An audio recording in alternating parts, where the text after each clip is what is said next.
আবারও বারবার বলছি যে সংবিধানে হাত দেওয়ার চেষ্টা করবেন না। হাত শুধু কেটে ফেলবো না, ওই লোকগুলো বিদেশি, তো তারা এমনি বিদেশে এসে এখানে স্বদেশী ভাব দেখাচ্ছে। সারা পৃথিবীতে বাংলাদেশে চিনলে পরে দুইটা লোক দিয়ে চিনত, একটা হলো বঙ্গবন্ধু, দ্বিতীয় হলো ডক্টর হোসেন। নোবেল অ্যাওয়ার্ড পাওয়ার পরে ডক্টর ইউনূস, নোবেল অ্যাওয়ার্ডের পর।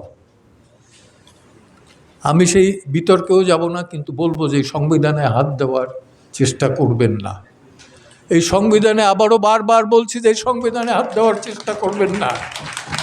হাত শুধু কেটে ফেলবো না, ওই লোকগুলো বিদেশি, তো তারা এমনি বিদেশে এসে এখানে স্বদেশী ভাব দেখাচ্ছে।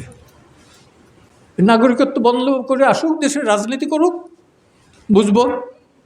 আমার কোনো রাজনৈতিক দল নাই, কিন্তু একটা দল আছে, আমি দেশপ্রেমিক, আমি মুক্তিযোদ্ধা। আর কোনো আমার পরিচয় দরকার নাই। আমি মানবতার সেবা করতে চাই, করব, এবং আইনের শাসন চাই, আইনের সুশাসন চাই। আজকে যেটা আছে সেটা আইনের সুশাসন না। একটু আগে সুব্রত চৌধুরী যখন বলতেছিল যে, এবং মঞ্জিল বলতেছিল, আমি বললাম যে তুমি তো অ্যান্টিসিপেটরি বেইল, আগাম জামিনের কথা বলতেছো, রেগুলার বেইলই তো হয় না। একটা লোক মাসের পর মাস 10 মাস ধরে জেলে আছে, বারবার আনা হয় না। আগস্ট, এই আগস্টের মামলা তো শোনা যাবে না কেন? একটা কথা বলি,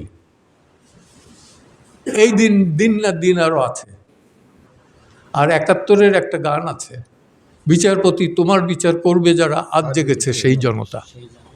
আমি বক্তব্য দীর্ঘায়িত করব না, শুধু বলবো বিচারপতি তোমার বিচার করবে যারা, আজ জেগেছে সেই জনতা। ধন্যবাদ।